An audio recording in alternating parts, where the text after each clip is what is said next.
What is up, y'all? Welcome into Luigi's Adventures on this new YouTube channel. So let's get on into it. So today we actually have some really cool reviews of some shoes that I've been trying out to decide whether or not I was going to go with super shoe for this half marathon we're training for, or something a little more cushiony, or even something that's just a traditional race shoe. So let's get right into it. So first up on the journey here, we have the Altra Conte 3. Now, this was their traditional race shoe, and it was one of the first ones, I guess, that had come out from Altra. And they did a really fantastic job with this shoe. Obviously, really durable on the forefront there, and from the from the looks of it, looks really good, really sleek, and pretty lightweight. Don't have exact dimensions, just to be honest with you. But, really good shoe overall if you're looking to get, just some easy miles in, whether it's 1 to 4. But I tried it out because, of course, with Altra comes the zero drop. It also comes with that wide toe box. And they've got several things that make them unique and have really helped me out. But I wanted to give this shoe a try, and for me, it was just a little flat feeling. Some pros of this shoe. One of the pros, obviously the look. Looks really awesome. Love the, I'm going to call it the Miami Dolphins colors. Love the Miami Dolphins colors on this shoe. Do love the breathability of the front where the toe box is. Some of the cons here, just felt a little flat. Felt like I was contacting the ground just a little too much for my liking. Now, I do weigh about 190, so with that said, I'm going to need a little more cushion. I'm not your traditional runner that weighs 150 to 170-ish, and I'm also not that tall. Right, so I'm only 5'10", and so with that said, a little more weight hitting the ground there. This was necessarily not the shoe for me. However, I would use this shoe to do some quick runs. Like I said, some slow pace tempo runs, anywhere from 1 to, I would say, 4 miles. But I think for me, after that 4-mile mark, I believe it would cost me some knee problems and or some much needed stretching. After the fact. So with that said, the Conte, not my favorite. Next up, we have the Vanish Tempo Carbon by Altra. Now this was their first, really go at a super shoe to, go into the realms of the Alpha Fly and some of Hoka's hyper shoes and things of that nature. But for me, the Altra did a great job with a few things. Number one, color schemes. They did a great job, super bright. They also did a great job with how lightweight it is. Again, don't have the dimensions here, but they did a great job with how light this shoe is. Now for me, it was super breathable. Here's some positives, right? Super breathable, especially in the toe box. You still get that zero drop. You also get that wide toe box. They call this within their slim foot there, which for me, it really just kind of meant locking in my ankle a little more. I still had plenty of room in the toe box there, but it felt like I was locked in a little bit better here at the midsole. Now, with that said, there's a couple quick things that I would say is a con for me. This back, right, where your heel locks in, super flexible. So if you like that flexibility in your heel, this is going to be a great shoe for you. But if you want a little more support here, for me, not enough support. They actually put this padding about halfway down here. It's hard to see here, but down here in the heel, they've got a little bit of padding there, and it's right here. And for me and my feet, it hit really weird. It hit in a weird spot. So it almost felt like my foot was coming out of this shoe several times. Another pro here is, of course, they did add in that carbon plate. So that's why they call it the Vanish Tempo, or the Vanish Carbon by Altra. And you can kind of see I'm putting in a lot of force here to try to bend this thing. So you can tell that plate is in there.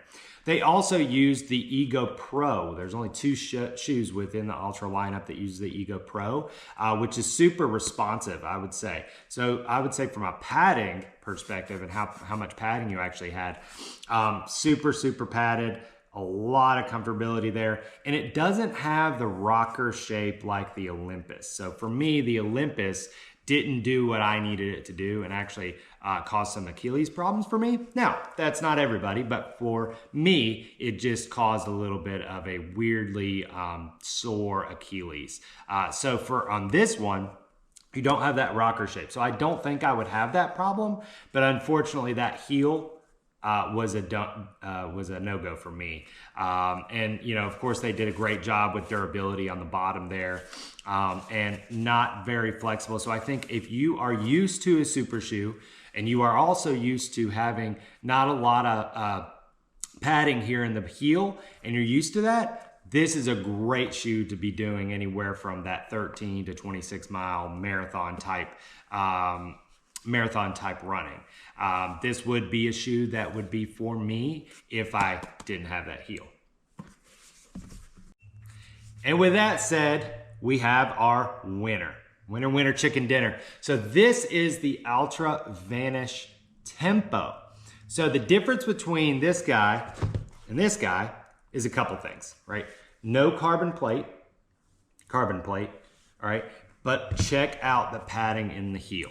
So you obviously get that nice pad that you're used to. If you know anything about Altra and you know their shoe lineup, there's the Paradigms and then the Olympus. The Paradigms are super padded. They've got the Ego Foam in them, Ego Max, I'm sorry. And then the Olympus also have the Ego Max. Both have anywhere from a 30 to a 33 mil stack height there. This one still continues to have that 33 mil stack height. Again, differences here. Really, it's in the back. If you take a look, right? If you chop this heel part off of both of these shoes and reversed them, you would have the exact same shoe. You still get the Ego Pro. This was the second shoe with the Ego Pro. You get that great durability on the bottom there. Yesterday, I actually ran 10 miles in these and felt great. It was like if the Olympus and the Paradigms had a baby. And this is the perfect shoe for that race day. Obviously, the Ego Foam is going to hold up for that 13.1 that we're going to be doing. It could even hold up for a marathon there. The way they market these is this is the training buddy to the race day shoe. Just for me, I'm going to be racing and doing long runs in the trainer. Obviously, you still get the super big breathability there. It almost looks identical. Obviously, the bottom from a durability perspective looks almost identical. It's just that padding in the back made all the difference for me. And with that said, this is our winner. And this is what I will be racing in on February 24th, as well as April 7th for the Knoxville Covenant Marathon. I also wanted to put in some tidbits for you guys on my journey. So of course I'm calling it Luigi's Adventures for a couple reasons. Luigi's Adventures, number one, my nickname is Luigi. They call me a lot of different things, but Luigi is the one that has stuck. And then also just my adventure to a triathlon. My goal in 2025 is to run an Ironman. Not really sure which one it'll be. I'm thinking maybe there is one down in Savannah, Georgia that may suit me really well. But that's the goal. That's the end goal. With that said, this year I'll be actually doing one race per month, just to kind of, not only have some goals set along, but to get that mileage up. So I plan to do several half marathons. I've already registered for 2. That's the, we've already talked about it several times with the Swamp Rabbit half marathon. It's a super fast downhill, rolling hill half marathon. And then also we'll be doing the half marathon in Knoxville on April 7th. But of course I've sprinkled some love into the other sports there as well. We have the stump jump mountain bike race in April as well. And I've actually already done a couple duathlons, which included mountain biking as well as running. So this will be my first dabble into the half marathon. For those of you that know me, I'm not a huge runner. I haven't been a huge runner. Love biking, love swimming, snowboarding, you name it, I've done it. But these, for running, I haven't really done a whole lot since my high school days where I was doing track. But in 2020, I believe it was 2021, COVID year, 2020, 2021, we actually signed up for the Disney Marathon But unfortunately, the Disney Marathon got canceled. That marathon weekend got canceled. So I kind of stopped training for anything there. And it was more of just a goal that I had. But now this is really becoming something I'm enjoying. My wife obviously is a huge runner. She races all over the place as well. So looking ahead, looking for that 2025 triathlon, but this year we're going to continue by doing half marathons, and hopefully by the beginning, maybe the end of 2024, we'll be doing a full marathon. I'm not really sure on that yet, but we're hoping to get there. So with that said, catch y'all on the next time. Y'all stay good. Go out and find you a new adventure.